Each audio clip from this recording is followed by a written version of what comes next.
Ekran ko'ringan bo'lsa yaxshi. Mana bu narsani ko'rsatmoqchi edim. Expandable list view. Mana shu narsa hisoblanadi. Ko'rinyaptimi sizlarga? Ha, ko'rinyapti. Hop, mana yig'iluvchan ro'yxat. Ya'ni bitta ro'yxat bo'ladi. Uni har birini ichiga yana kichik-kichik elementchalar bo'ladi. Mana shu narsani ko'rib o'tishimiz kerak bugun. Keyin spinner degan narsa ham bor. Spinner desak, bizada webda ham bor bu spinner degan narsa. Bu drop down deyiladi ba'zi joylarda select deyiladi. Xolos, mana shu narsa. Rasm kattalashib ketib qoldim.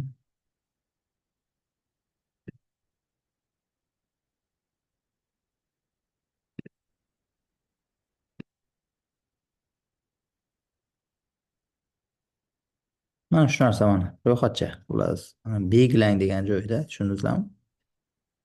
Belgilan degan bir nechta elementni belgilasa bo'ladigan komponent bu. Tanlanadi-ku, mana hemizga chiqadi-ku.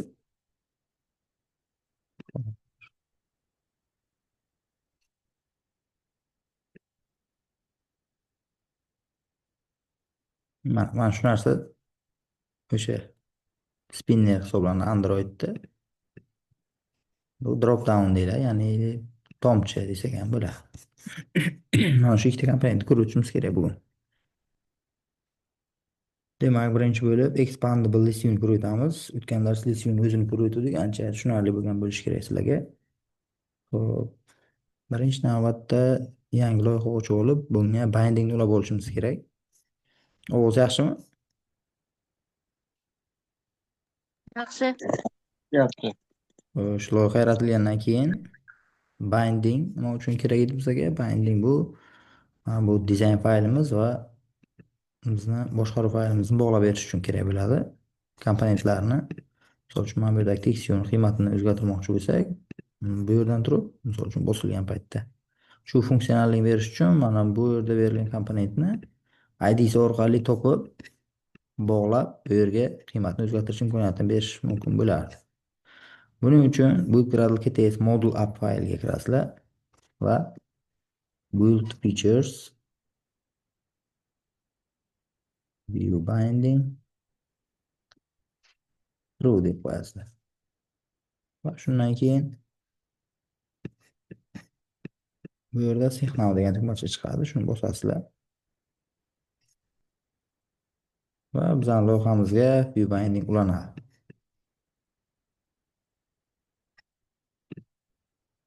Endi activity, ya'ni o'ynamizga ulab olishimiz kerak. Misol uchun ID deb yozgan bo'lsak, text view deb qo'ysam ID'sini, mana shu text view'ni mana bu yoqdan turib topa olish mumkin. Buning uchun o'ynaga ulab olaman.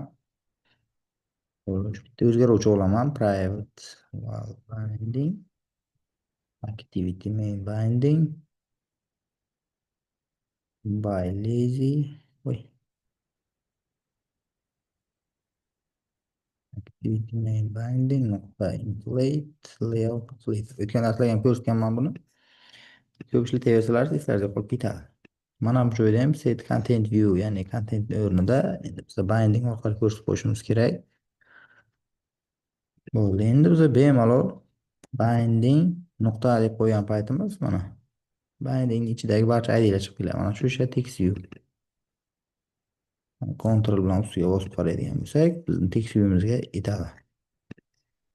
Mana bu narsani ham ustiga bosadigan bo'lsak, shu XML faylimizni ochib beradi. Bog'landi. Endi davom ettiramiz. Birinchi demak expandable ichma-ich ro'yxatni shakllantirish uchun bizga bitta dizayn fayl kerak bo'ladi. Ya'ni o'sha ro'yxatchani mana bu yerdagi har bir tekstni chiqishi uchun bitta dizayn faylcha chiqarib qo'yamiz. O'shani yaratib olishimiz kerak. Buni layout fayl papkasining ichiga bitta dizayn fayl yaratib olamiz. Layoutni ushlab turib new layout resource file deymiz. Mana bu yerda nom beramiz. Nomni xohlagancha berishlari mumkin. Misol uchun player deb qo'yish mumkin. Sportchilar ro'yxati bo'lsa, bugun shuni shakllantirishga harakat qilamiz. Sportchilar ro'yxati va sport turlari bo'yicha. Misol uchun futbol, tennis, kriket degan sport turlari bo'ladi. Ularni xaritasini bosgan payt ichidan sportchilar ro'yxati chiqib kelishi kerak deylik. Player deb qo'ysalar bo'ladi yoki oddiygina qilib list item deb qo'ysalar bo'ladi. Ya'ni listning elementi deganday.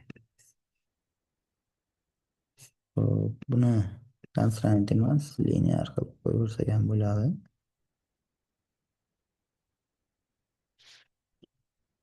Okey qilamiz. Va bizga mana tayyor yaratildi. Endi buni ichiga bitta text view joylashtirib qo'yamiz. Text view o'lchamlari demak visible match parent bo'laversin. Currently wrap content bo'laversin. Hop, va buni id ise list view bo'laversin. List view. Hop, endi bunga vaqtinchalik text attributiga app name qo'yaveramiz. Detail. Bunga biz xohlagancha padding berishimiz mumkin. Padding deb bitiraversin, chiroyliroq chiqadi. Va text colorni black qilib qo'ysak, qora rangda chiqadi. Text size ham berish mumkin. 20 sp. Bo'ldi. Tayyor bo'ldi. Mana bu yerda linear layout orientationni berib qo'ygan yaxshi. O'zi berilgan ekan. Avtomatik vertikal turadi. Hop, endi davom etamiz. Hop, list elementimizni yaratib oldik. Endi bizda asosan ma'lumotlar, o'sha ro'yxatda chiqadigan ma'lumotlar API dan keladi, ya'ni internetdan, backenddan keladi, databasedan keladi. Va JSON yoki GSON ko'rinishda keladi. Odatda JSON ko'rinishi deyiladi. JSON fayl bo'lib keladi. Uni biz chiroyli qilib ko'rsatib, userga chiqarib berishimiz kerak bo'ladi. Bizda hozir internetga ulanish bilan bog'liq hali mavzu o'tmaganimiz uchun hozircha fake data yaratib olamiz o'zimiz. Ya'ni o'sha ro'yxat elementlarini o'zimiz qo'lda kiritib qo'yamiz. Buning uchun mana bu asosiy main activity turgan papkamizda bitta papka yaratib olaylik. Models degan papka bo'lsin bu. Buning ichida modellar ro'yxati bo'lsin. O'sha kelayotgan ro'yxat modeli bu. Internetdan kelgan ro'yxatni model ko'rinishda shablonchasini tuzib olamiz. Shu shablonga beraveramiz keyin. Shablonlar listi keladi xullas. Xo'p, Kotlin class file deymiz. Buni nomini sport kategoriya deb qo'yamiz. Endi biz aytdik, sport kategoriyalari keladi. Uni ichida sportchilar bo'ladi dedik. Shuning uchun sport kategoriya deb nomlaymiz. Xohlagancha, misol uchun cars deb, car models deb qo'ysalar bo'ladi. Ya'ni tasavvur qilaylik, mashinalarni firmalarning nomi va ularni bosgan payt ichida mashinalar modellari nomi keladigan deb tasavvur qilasiz. Car model deb qo'ysalar bo'ladi. Car model bo'ladi-yu, keyin shu list hosil bo'ladi. Bizda hozir sport kategoriya degan bitta klass bor deb tasavvur qilaylik va uni ichida kategoriyani nomi keladi. Kategoriya name deymiz. Buni to'g'ri string bo'ladi. Kategoriyaning nomi va bu xatolik nima uchun? Sababi data class qilib e'lon qilib qo'yishimiz kerak edi. Data class deb qo'ydik. Endi mana bu qavchalar ham o'lishi kerak data classda. Oddiy klass yaratib qo'yganimiz uchun xatolik berdi hozir.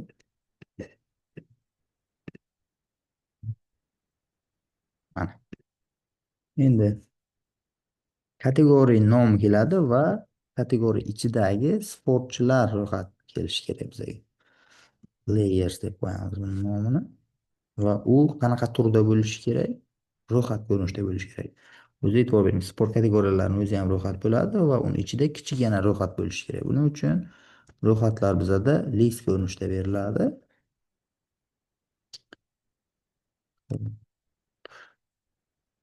List deymiz. Va list elementlarining turi ham string bo'lishi kerak, ya'ni sportchilar nomi keladi. Bo'lgan sport turlari va uning ichida sport turi nomi va uning o'yinchilar ro'yxati. Mana shu narsa. Aslida bizga mana bu sport kategoriya ham bu ko'rinishda list bo'lib keladi. Ya'ni mana bu ko'rinishda list sport kategoriya ko'rinishda keladi. Mana shu ko'rinishdagi ro'yxat keladi bizga. Hop, model shablonimizni yaratib oldik. Bir nechta mana shunaqa turdagi narsa keladi, ya'ni internetdan, API'dan. Lekin biz hozir internetga bog'lanmaganimiz uchun, ya'ni bog'lanishni o'tmaganimiz shu uchun fake yaratib olamiz dedik. Buning uchun bitta yana fake yozib olaman, data deb nomlayman buni. Datani ichida yana bitta fake data uchun faylcha yaratib olaman. Buni nomini expandable list data deb qo'yamiz. Ya'ni datalarni saqlaydigan kichik faylcha deylik. Klass deb qo'ymasin, fayl deb qo'yaylik. Va buning ichida bilasizlar, klass deb nomlasak uni ichida fayl ichida klass yaratib qo'ysak, klassdan obyekt olishga to'g'ri keladi. Hozir bizga obyekt olish majburiy emas, shuning uchun buni, ya'ni obyekt olib o'tirib ishni ko'paytirmaslik uchun obyekt turida e'lon qilib yuboramiz, bo'ldi. Expandable list data deymiz. Va buni nimasi bo'ladi? Datalari bo'ladi. Value data, ya'ni biz hozir nima qilamiz? Expandable list data nuqta data deb mana shu datalarga murojaat qilib ketaveramiz. Hozir ko'rsatganimda buni turini list sport kategoriya ko'rinishga bo'ladi deymiz. Va to'g'ridan to'g'ri elementlarini e'lon qilib ketaveramiz. Buni list of so'zi bilan qilib ketamiz. Biz buni o'tgan darslarda ham ko'rdik, list ofni. Ya'ni list of deb turib ichiga list elementlarini beraversak, bizga tayyor listni yaratib beradi. Bitta sport kategoriyani obyektini yaratib olishimiz kerak. Sport kategoriya deymiz. Buni ichiga nimalar bo'lishi kerak? Yani kategoriya name bo'lishi kerak va o'sha player, o'yinchilar, ya'ni sportchilar nom bo'lishi kerak. Kategoriya name'ga misol uchun futbolchilar deymiz va yana bitta, ana e'tibor bering, list kerak bu yerda. Yana bitta list ofdan foydalanib qo'yamiz shu yerda. List of mana. Hop, bu mamlakatda bir ko'rinishda tursin. Mana. Endi sportchilarga keladigan bo'lsak, futbolchilar ro'yxati, misol uchun Ronaldo deymiz.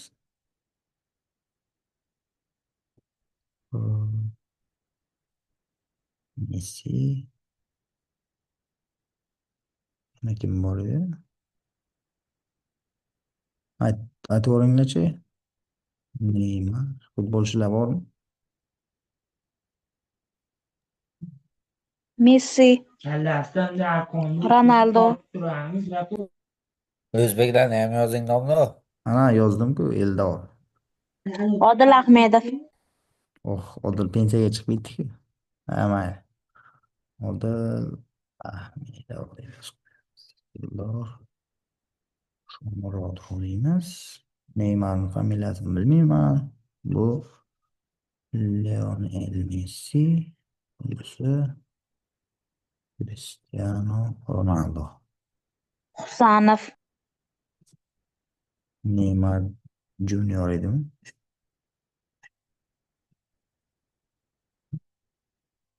Abduqodir Kusanov desak bo'ladi. Ro'yxatchamizni ham shakllantirib oldik. Tushundingizlar, manimcha. Xuddi shu kabi yana bitta ro'yxatni yaratib qo'shib qo'yamiz bu yerga. Sport turida bu. Endi ikkinchisi bizga misol uchun tennischilar bo'lsin. Tennischilar. Bularni katta harf bilan yozib qo'ysak yaxshi bo'ladi. Ya'ni bular xullas mana bu yerda ko'rsatgan ana bu narsalar. Tennischilar, futbolchilar, e, yana qaysidir sport turi chiqadi-yu, ichida esa mana Messi, Ronaldolar chiqadi. Bunisini ham katta harf bilan futbolchilar deb biladi. Xo'sh, bularni o'zgartirib chiqishimiz kerak. Tennischilar mashhurlaridan Federer degan bor edi. Yana kim? Nadal, Rafael Nadal degan bor edi.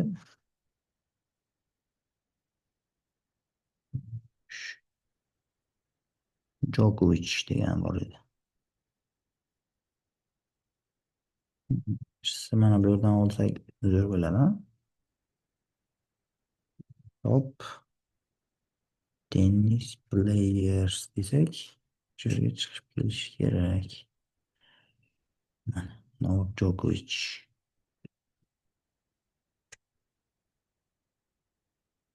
Buni ham tashlab qo'yamiz.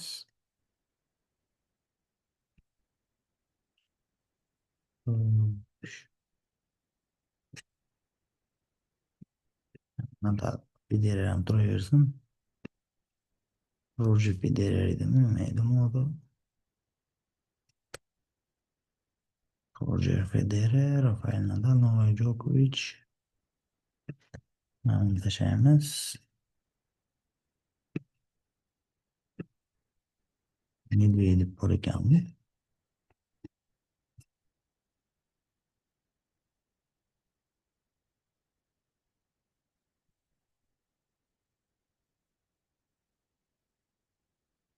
Mana bunisi ro'yxat teng bo'lib qolmasin, bunisi kamroq bo'lsin.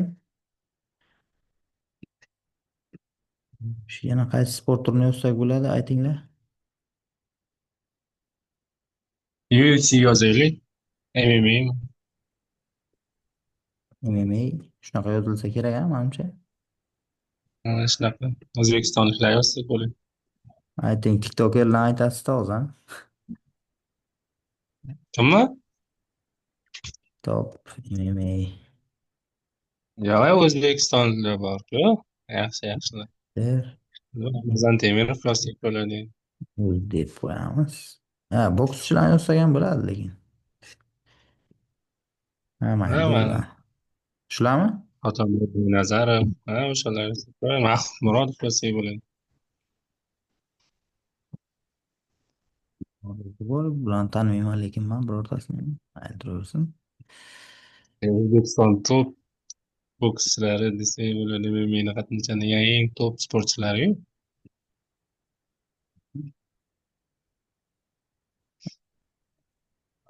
Dragon. Nikneymlari bilan birga chiqib qo'yibdi bular. O'zi reklama qilganda nickname bilan reklama qiladi. Instagram nickname bilan. O'shaning uchun qo'ygan bizga. Odiljon Kamol qo'yamiz.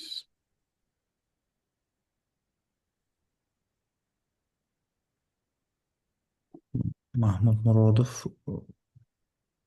o'lgandimi bu? Mahmud Murodov. Hozir eng top birinchi o'rinda turibdi-yu. Murodxon To'rayev o'lgandi. Ha, adashtirdim, to'g'ri. Buxorolik a bu? Manimcha. Ha, bo'ldi. Ro'yxatni shakllantirib oldik. Yana tabga ko'ra o'zlaringiz qo'shib ketaversalar bo'ladi. Mana shu ko'rinishda, ya'ni sport turining nomini yozasizlar va unda mashhur bo'lgan sportchilar ro'yxatini yozib qo'ysalaringiz bo'ladi. Bo'ldi, mana shu data bordni saqlaylik. Mana bu yerda virgul qo'yib pastdan tuzib ketaverasizlar yana. Virgul turaversa ham bo'ladi, olib tashlasak ham bo'laveradi. Men xatolik bermaydi bu yerda. Bo'ldi. Xullas, biza mana shu narsa o'zi internetdan kelishi kerak edi. Biz qo'lda yaratib qo'ydik. Endi xuddi list view kabi bunda ham adapter bo'lishi kerak endi. Adapter yarata olamiz. New package adapter deymiz. O'sha list view'dagi adapterni qayta bitta yaratib olsak bo'ladi. Ya'ni papkani ichiga tiqib qo'ysak tartibli bo'ladi. Xo'p, endi my list view adapter deb qo'ygandik. My expandable list adapter deb qo'yamiz buni otini. Va buni ichiga bizga tashqaridan nima keladi? Private, ya'ni kategoriyalar listi kelishi kerak bizga.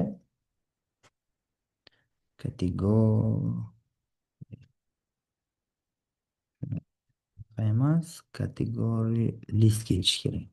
List deymiz. Mana shu ko'rinishda. Va mana shu ko'rinishda kategoriya emas, kategoriya S deymiz. Ya'ni kategoriyalar ro'yxati keladi bizga. Xo'p, buni biza words olishimiz kerak base adapterdan. Base expandable list adapterdan words olib yasashimiz kerak edi. Endi bu yerda xatolik berish tabiiy. Chunki mana bu base adapterning o'zini funksiyalari bor nechta, shularni biza bu yerda implementatsiya qilishimiz kerak. Ya'ni bo'sh funksiyalari bo'ladi, shularni ichini to'ldirib chiqishimiz kerak. Bu yerda juda ham ko'pdek ko'rinishi mumkin, lekin to'ldirish oson. Birinchi navbatda getChild degani bor. GetChild ichiga biza mana shu kelayotgan kategoriyalar ro'yxatidan mana bu group position, ya'ni bu sport ro'yxatlarini guruh deb olinadi bu yerda. Child deb esa o'sha sportchilarning o'zining ro'yxati olinadi. Getchild deganda guruhni childini olishimiz kerak bo'ladi.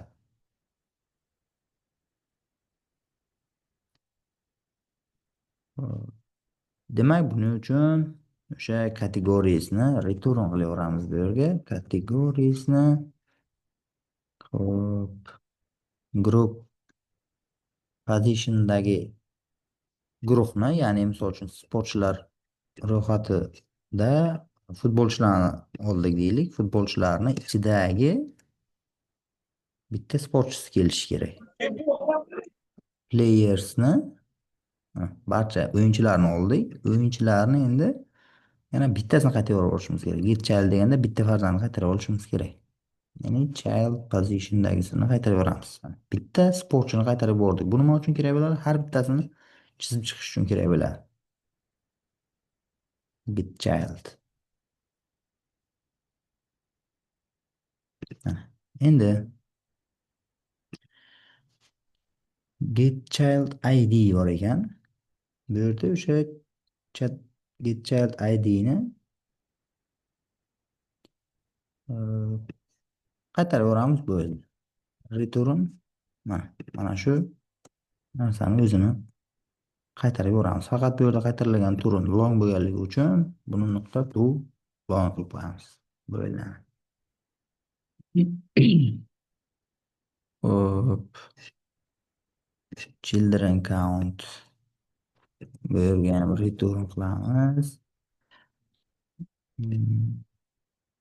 Kategoriyasidan children count degan farzandlar, ya'ni o'sha itemlarning soni degan.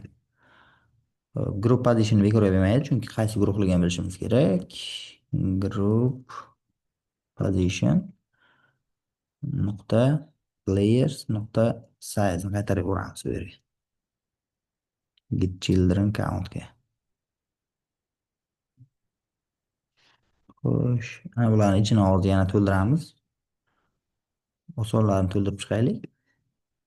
Get groupga, xuddi get childga o'xshagan kategoriyasini group position qaytarib yuboramiz. Return.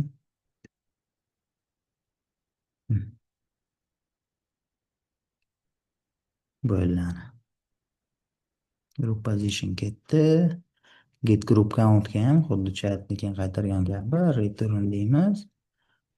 Kategoriyasini nuqta size'ini qaytarib yuboramiz. Ya'ni guruhlar ro'yxati sonini.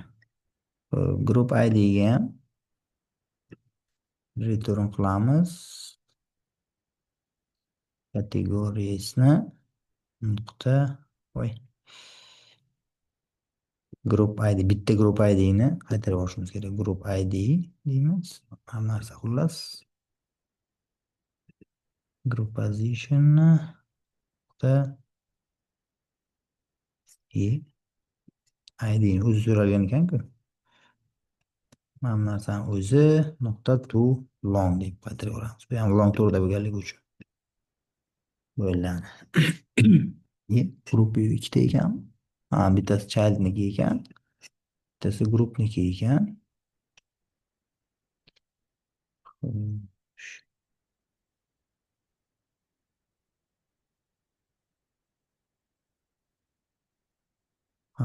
Stable ID bor ekan. Stable ID.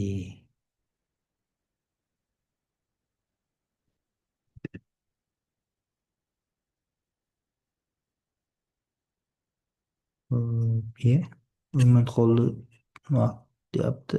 Uzilib qolsa mabodo qaytib yana zoom tashlayman. Davom ettiramiz. Xo'sh. Is child selectable'ga shunchaki return true deb qo'yamiz. Ya'ni formatlari belgilangan bo'lsinmi degan joyi bu. Ha deb qo'yamiz. Bo'ldi. Table ID ekan u. Ha, bunday hozircha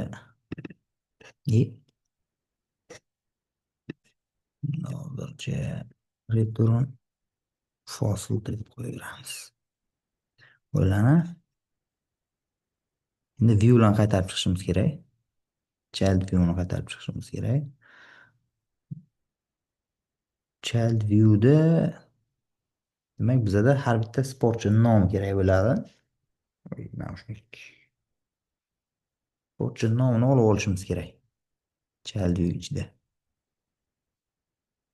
Demak, bizda player name kerak.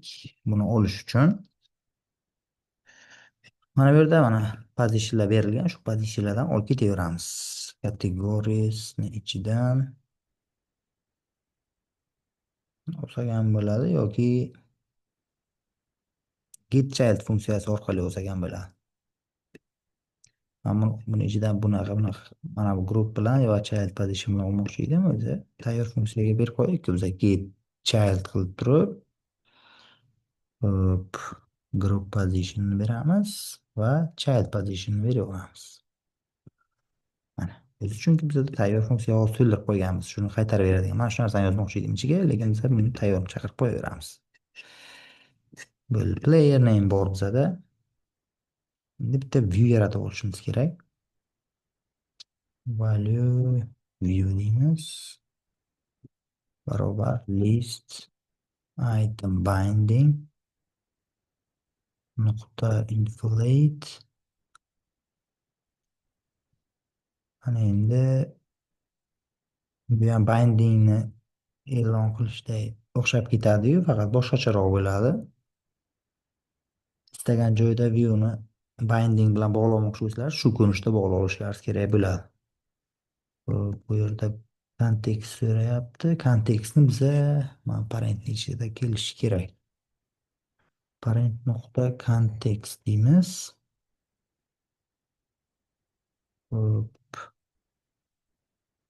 Keyin bitta Ctrl P bossak, view groupni berish kerak endi bu yerga. View groupda parent beraveramiz. Va attach to parentga false deb qo'ysak yetarli bo'ladi. Mana bu yerga bo'sh kelishi mumkin deyapti. Hech qachon bo'sh kelmaydi deb turib qo'yaveramiz. Bo'ldi. View'ni yaratib oldik. Endi bizga mana shu view nuqta list view tekstiga e'tibor bergan bo'lsalar, bu narsa endi mana bunga to'g'ri keladi. Dizayn faylimizdagi mana shu text viewga to'g'ri keladi. Shu tekstiga barobar deymiz player name. i clearning nima xatolik berdi ekan.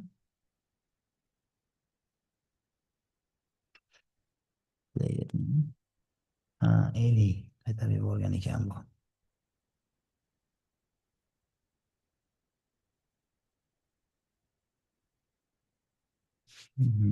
Get shape. Mana buni string deb qo'yaveramiz. Chunki bizada string keladi.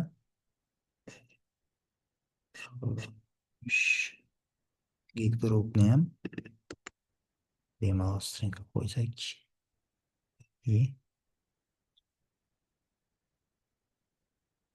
Ha, string bo'lmaydi endi bu yerda. Git group bizga nima edi turi? Ha, o'zi bu turni ko'rsatmasdan turib tenglik qo'yaversak ham bo'ladi. Xo'p, buni turi nima ekan? Categories. Sport kategoriya deb qo'yamiz. Sport kategoriya. Bo'ldi, xatolik yo'qoldi. Xo'p, mana bu yerdagi xatolik ham yo'qoldi. Endi return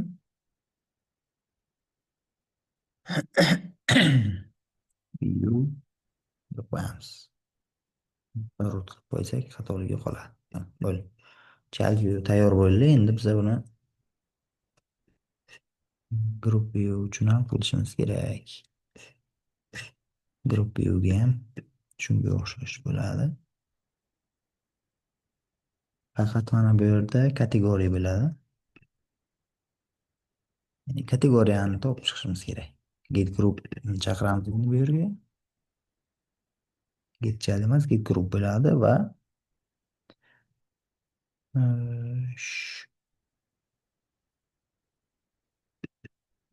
child kerak emas. Group position o'zi bo'laveradi. Qismiga view ga tegilmaymiz. Va view textiga kategoriya name to'g'rilayveramiz. Ya'ni mana bu yerga endi kategoriyasi uchun shunga tekstni to'g'rilayveramiz. Yani kategoriya name'ini to'g'rilayveramiz. Bo'ldi. Bu yerda boshqa narsa kerak emas. Yana qo'shimcha agar misol uchun tennischilar, sportchilar qalin qilib qo'ymoqchi bo'lsak, buni ham to'g'rilab qo'ysa bo'ladi. Ya'ni tekstni berib bo'lgandan keyin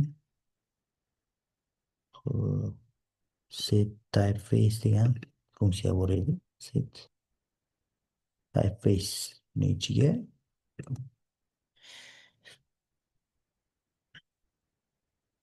typeface ni beramiz va stilni bold qilib qo'yish mumkin. Typeface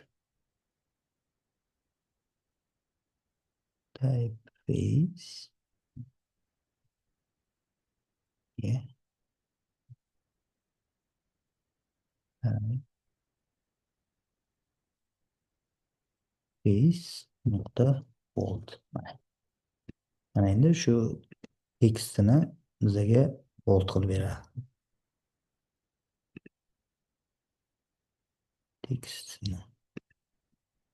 E'tibor bering, mana bu narsani ham biza to'g'rilab qo'yishimiz mumkin. Ya'ni mana takrorlangan mana bu narsalar. List view, list view, list view, list view. Shuni bitta qilib qo'yish ham mumkin. Ya'ni o'ylab view nuqta list view nuqta apply qilib qo'yamiz va ichiga mana bularni ko'chirib qo'ysak bo'ladi. Va mana bularni ham o'chirib olsak bo'laveradi endi.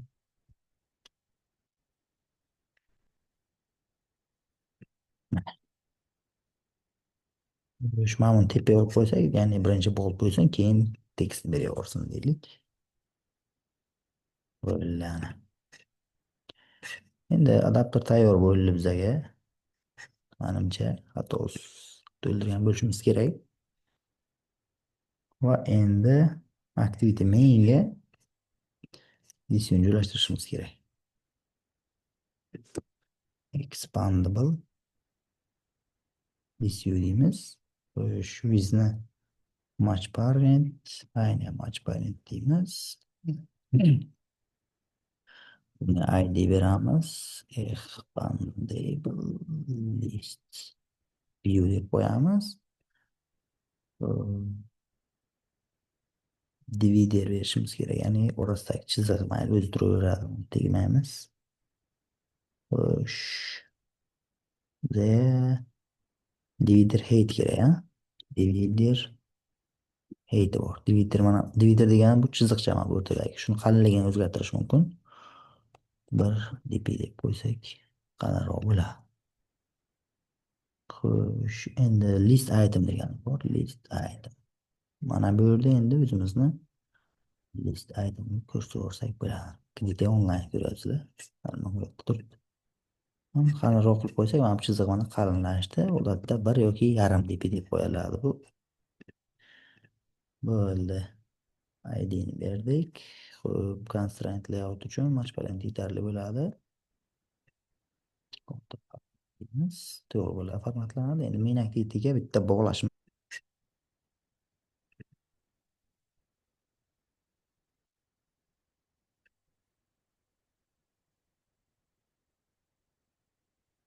Xo'sh. Endi bizga main activityga o'zgartirish kiritishimiz qoldi xolos. Expandable list view'ni demak adapteriga o'zimiz yaratgan adapterni ko'rsatib olishimiz kerak. O'zimiz bitta adapter yaratib olishimiz kerak. Mana bu hozir yozgan adapterimizdan. Xo'sh, value adapter deymiz. My list adapter. Demak, control pane bosadigan bo'lsak, kategoriya listni berib yuborishimiz kerak. Bu yerga adapter berib qo'yaylik. Xo'p, kategoriya listni qayerdan olamiz? Kategoriya listni expandable list datani ichidagi datadan olamiz. Ko'ring, mana ustiga keltirsam, mana list sport kategoriya list keladi. Mana shu listni mana bu yerga mana bu ham xuddi shunaqa turdagi resolution kutib turibdi. Shuni beraveramiz adapterga. Adapter bizga tayyor bo'ladi. Va bu adapterni bu nima deyapti?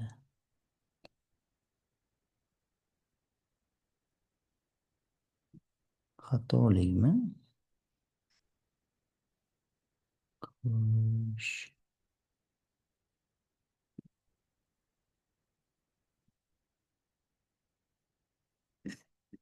Xatolik. Type my expandable list adapter but list.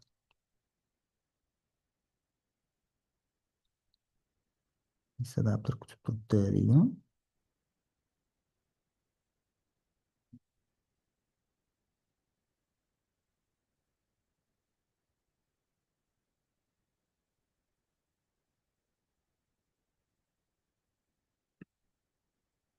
Xo'sh. Set adapter qilaylikchi.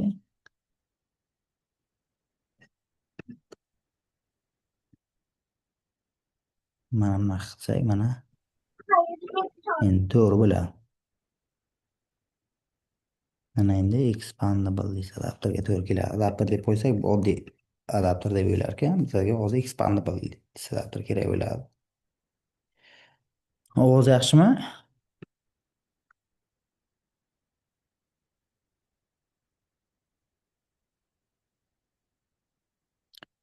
Xo'p, endi dasturni ishga tushirib ko'rishimiz kerak.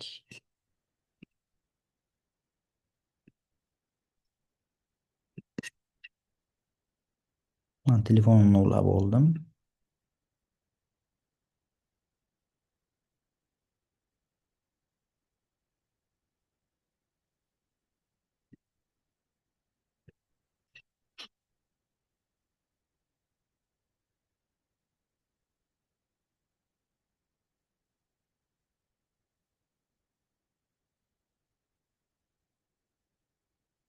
Mana ro'yxat tayyor bo'ldi. Tennischilar, mana MMA futbolchilar. Ko'ryapsizlar?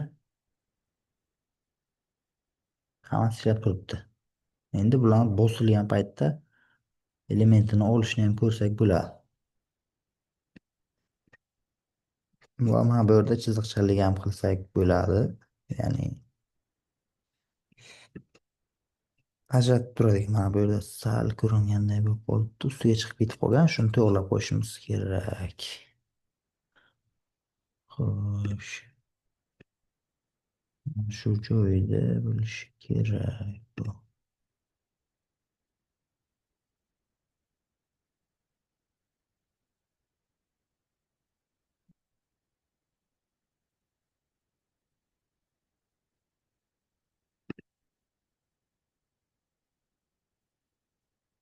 Padding startni o'zgartirish kerak.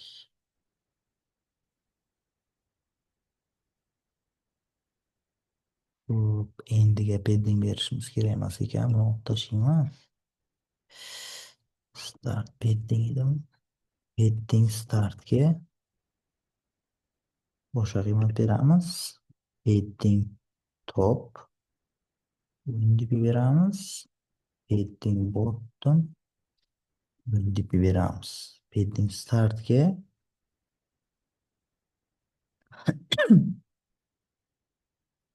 xo'sh, bitta uzunlik kerak bo'ladi. Padding start expandable list item deb qo'yaylikchi. In XML.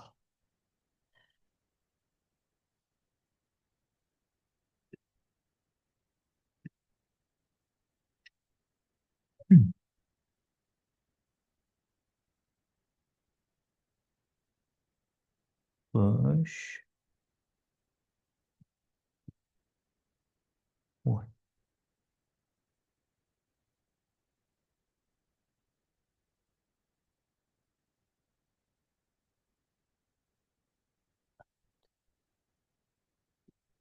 Get. Yo'q, bu emas.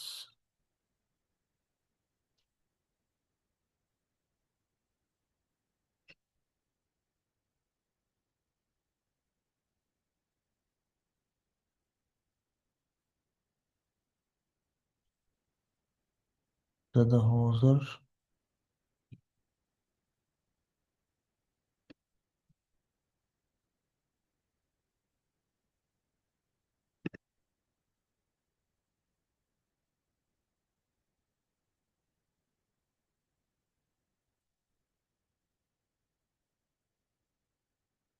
padding startga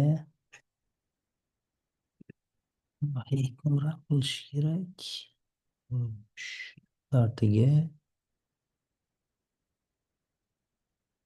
hammaga o'xshagan narsa. Mana shu narsani belgilamoqchi.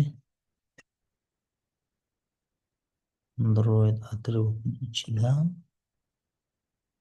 expandable list item padding. Mana shu narsa. Mana shu narsa kerak bo'ladi. Ishlatib ko'rish kerak.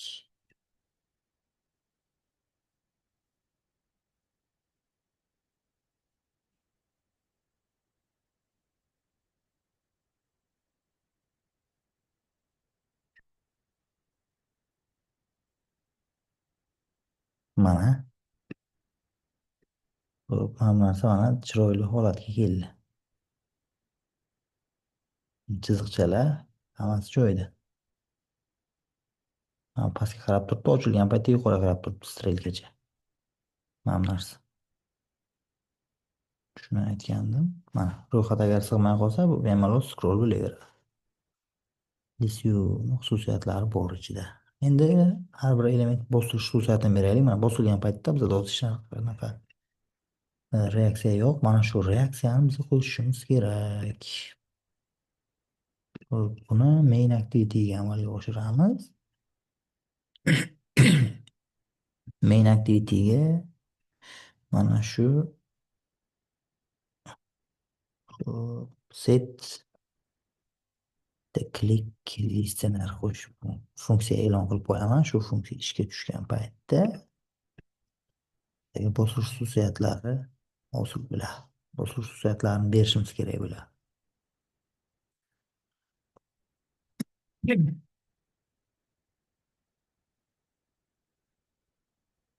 Demak, buning uchun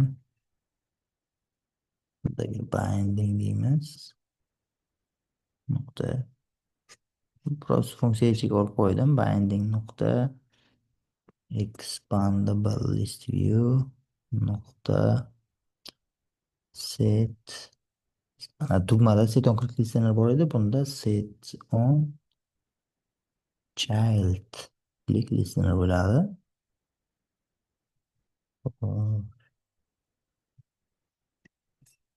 Yo'q, maylik.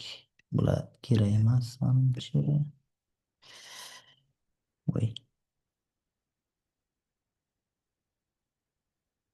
To'g'ri berarkan uni olib tashlasak, battandagi u gap turaversa ham bo'lmas ekan. Bular demak turaversin. Xo'sh, mana bunisi position bo'lishi kerak. Birinchisi demak ana bu yerda ikkita position bor. Bunisi long bo'lganligi uchun mana ichiga kirib ko'radigan bo'lsak, o'zi yozib qo'yilgan bo'ladi.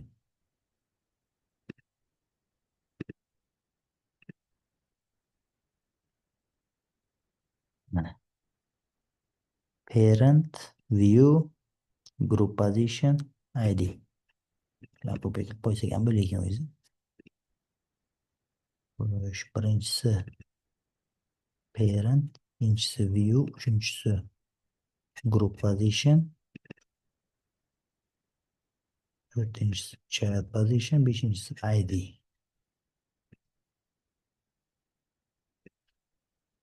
Bo'ladi. Xo'sh, endi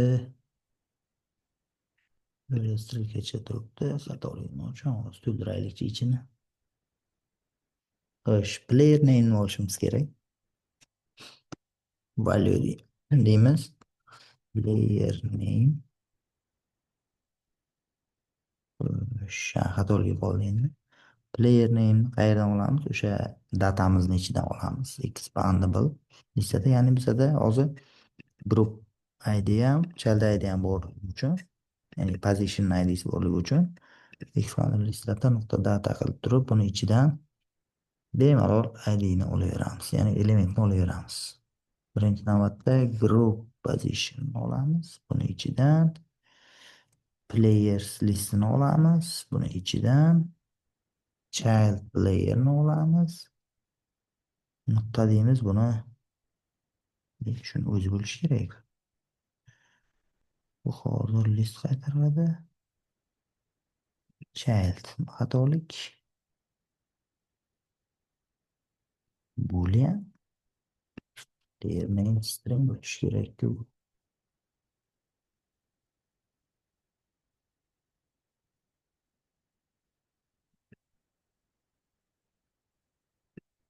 Expandable list data position players only.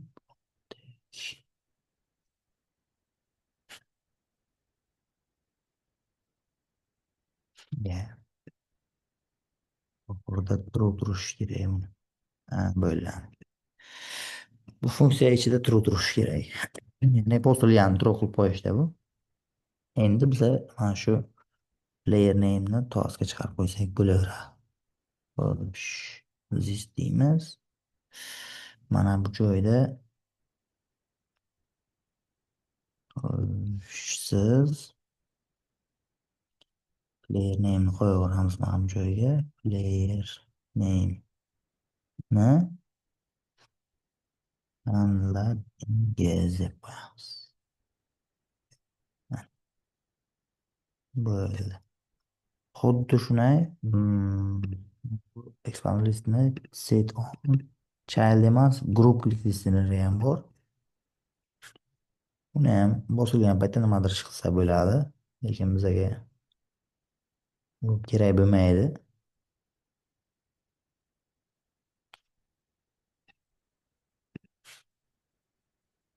Sababi umuman ishlatilmaydi o'zi guruh shuniki.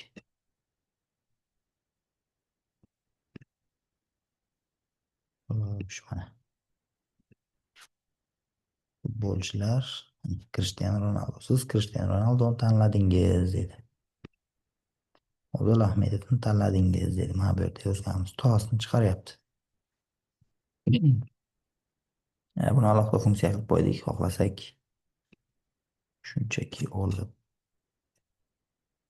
bir yil qilib qo'ysak ham bo'laveradi. Yoki umuman mana bu narsalarni o'zini funksiyani ichiga tiqib qo'ysa ham bo'laveradi.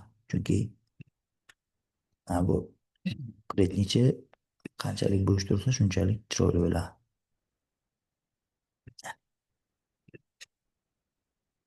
Mana bu funksiya nomini odatda real loyihalarda set views yoki init views deb qo'yiladi. Ya'ni viewlarni installyatsiya qilish. Ko'rgan bo'lsangiz, konkret ichi bo'm-bo'sh chiroyli ko'rinib turibdi va init views ichida birinchida amallar turibdi.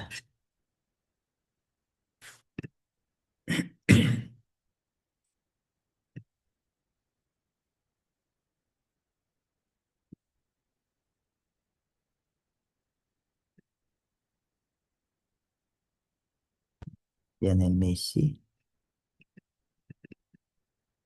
Bahodir Husanov.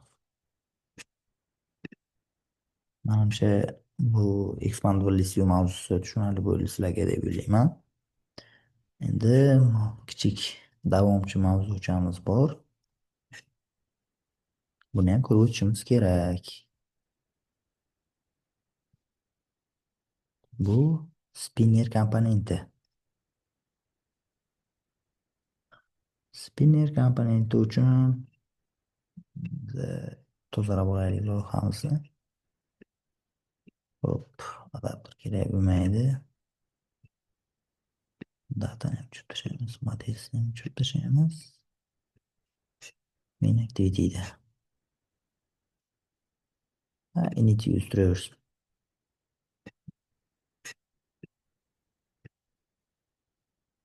Alt enter qilib tozalab tashladim. Ochuvdik. Buni ham tuzatib qo'yamiz hozir. Faylga boramiz. Bu ham o'chirib tashlaymiz. Delete. Va barcha narsani qayta qurishni boshlaymiz. Spinner komponentini o'rganish uchun. Spinner nima edi? Mana bu narsa.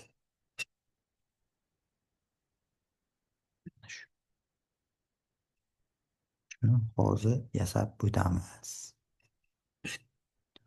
Buni turli xil usullari bor. Mana resource xuddi string kabi, string XML kabi bitta fayl yasab olish mumkin. Biz hozir klass orqali qilishni ko'rib o'tamiz. Birinchi navbatda dizaynchamizni tuzib olaylik ekranga. Xo'sh. Qanaqa ro'yxat chiqaradigan bo'lsin?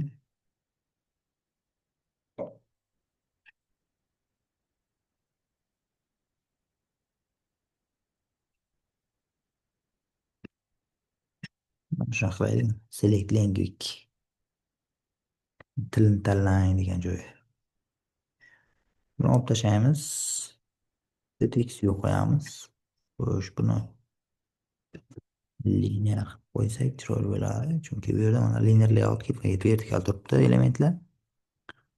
Va orientationni vertikal qo'yamiz. Content. Voy. Content qo'yamiz.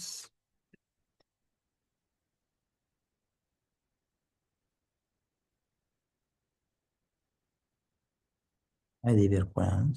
ID ham shart emas desa mayli. Xo'sh. Text view deymiz. Text degan atributiga esa tilni tanlang deb qo'yamiz. Buna gravity xususiyatini center gravity dedim. Layout gravity emas, gravity. Ya'ni ichidagi kontentlarni markazga joylashtirib qo'yamiz. Text size'ni 30 xp qilib qo'yaveramiz va buni tagiga spinner komponentimizni joylashtiramiz. Spinnerni demak o'lchamlari content bo'laversin. Bitta ID berib qo'yamiz. Spinner. Voy. Action bar spinnermi? O'zi spinner bo'laversin. Mayli. Endi main activity'ga biroz ishlov beramiz. Main activity bilan bitib ketish kerak o'zi. Bunda ko'p katta narsa kerak emas. Xo'sh. Birinchi navbatda bizga mana bu ro'yxat uchun tillar ro'yxati kerak bo'ladi, to'g'rimi? Nechtadir til chiqishi kerak. Misol uchun o'zbek tili, ingliz tili, rus tili. Shu tillarni yaratib olishimiz kerak. Buni bitta language degan o'zgaruvchiga list of yoki array of ko'rinishda olsak bo'ladi. Xo'sh. Array of'ni bitta list of'ni ko'rdik. Array demak, e'tibor berib turibsizlar. Elementlar ro'yxatini berishimiz kerak. Endi shu yerga mana bu ko'rinishda endi berib qo'yamiz tillarni. Uchun rus tili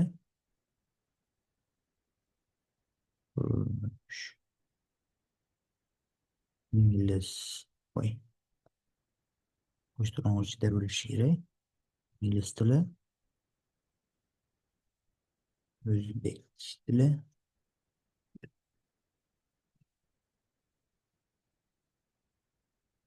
koreys tili,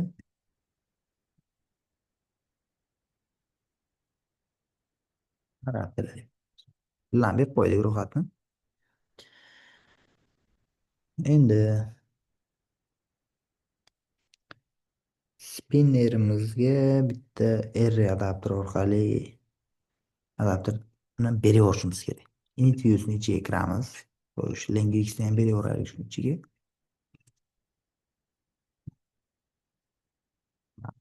O'chirib qaytib yarataversak, language keladi bizga.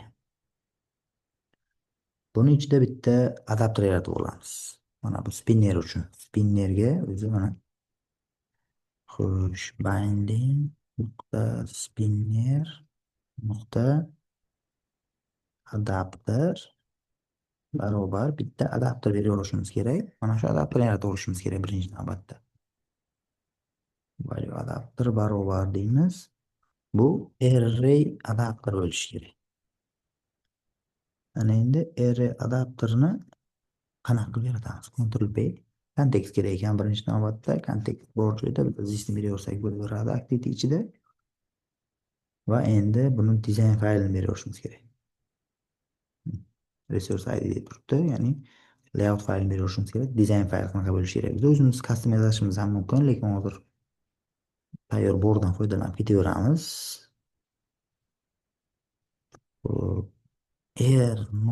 layout deb olmaymiz u.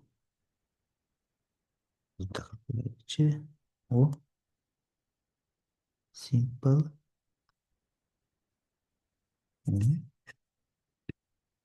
drop down item qani? Mana shuni berib ko'rishimiz kerak bitta. Spinner ko'rayotgan bo'lsalar, spinner desam o'zi chiqib keladi. Layout faylcha. Tayyor Androidning ichida yozib qo'yilgan bu. Va mana bu yerga endi elementlar ro'yxatini berishimiz kerak. Mana bu narsa bor. Objects, collections, list. Array list beraveramiz. Mana bu bizda kelgan language. Bo'ldi. Tayyor, adapter tayyor. Adapterni spinnerga berib yubordik.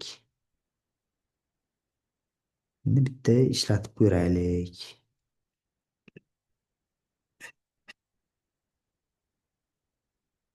Voy, telefon uzilib qolibdi. Uxlab olishimiz kerak. Ee, Wi-Fi orqali ulashni ham aytib o'tuvdim manimcha sizlarga. Kompyuter bilan telefon Domla, zaryadini o'chyapti, chiqsam maylimi? mayli. Video yozib olyapman, tashlab qo'yaman guruhga. Aha, rahmat. Davomatda yo'q qo'ymaysiz, domla? Yo'q, yo'q. Rahmat, domla. Mhm.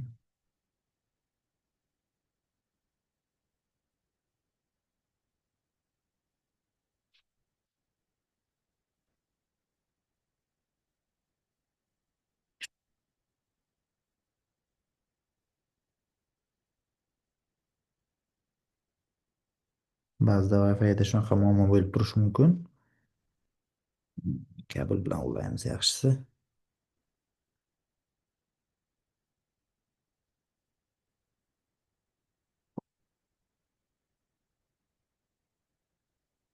Kabel bilan bir zumda ulandi.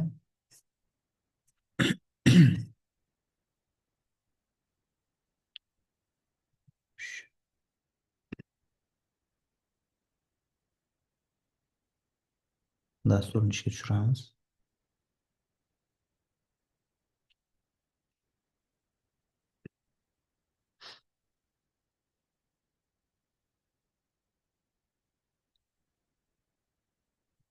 Mana bu joyda bo'ladi. Mana wireless debugging ichida burada hemen qo'yib qilasizlar.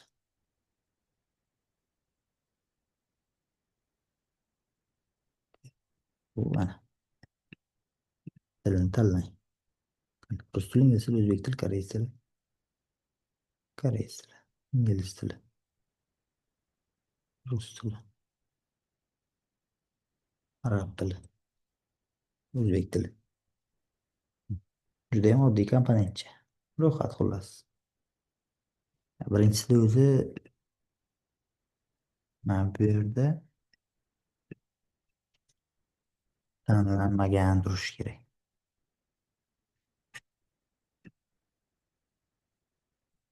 Tanlanmagan turadi.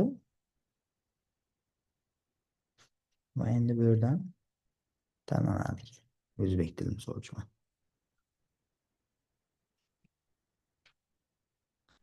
Tanlangan paytda mana bu yerda o'zgaryapti, faqat birorta backendga so'rov yuborish yoki nimadirni o'zgartirib qo'yish imkoniyatlarini ham ko'rish mumkin bu yerdan. Misol uchun haqiqatdan ham tilni o'zgartirsa bo'ladi.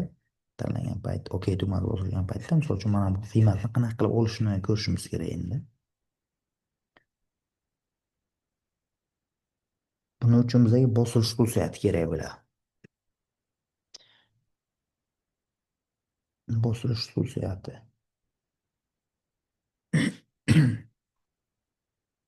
Xo'p. Ya'ni bu nima uchun kerak? O'sha belgilangan, ya'ni tanlangan itemni olib olishimiz uchun kerak bo'ladi. Xo'p. Spinner.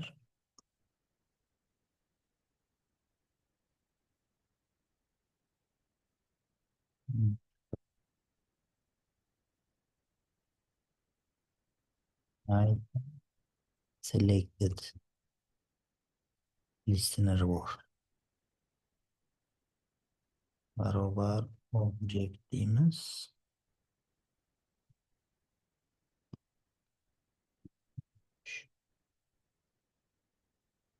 Adapt.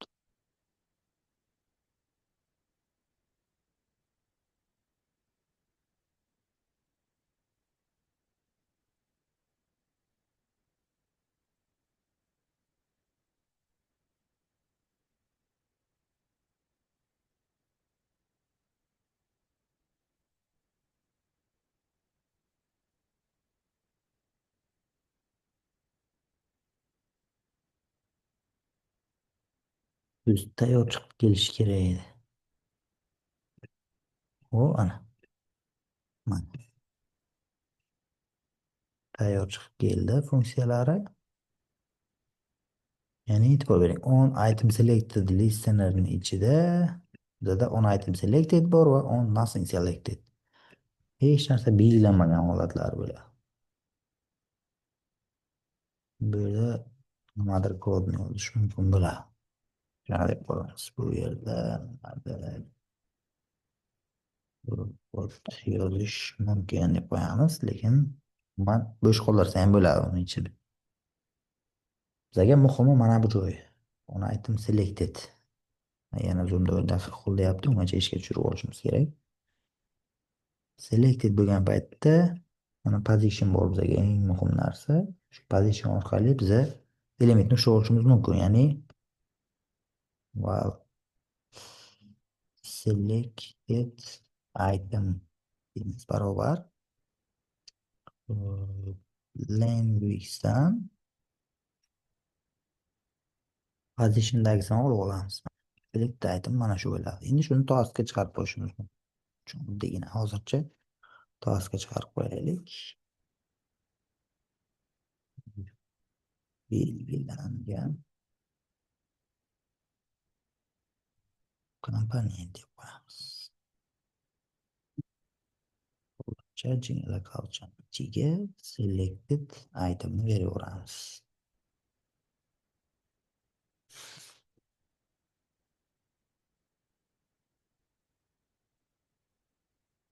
Bo'ldi.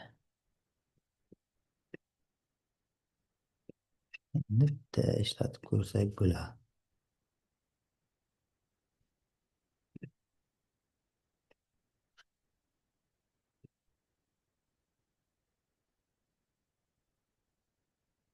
O'zbek tili belgilangan komponent o'zbek tili. Belgilangan til deb qo'yaylik shuni. Yoki tanlangan tilni farqi yo'q.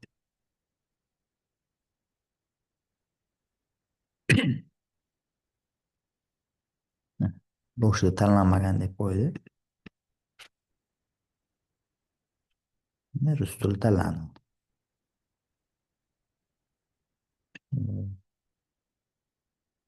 Shu bilan tayyor bo'ldi bu. Mana bu yerda dizayn faylini aloqa qilib o'zlaringiz o'zgartirib qo'ysalardan bo'ladi. Mana bu yerda chiqayotgan ro'yxatcha mana soddagina hozir eng asosiy sodda ko'rinishi bu. Buni xohlagancha dizaynni o'zgartirishlaringiz mumkin mana shu joyda. O'zlaringiz alohida layout faylcha qilib item listga o'xshagan. Yaratib qo'yaversangiz olib ketadi dizaynni. Bu ham sodda.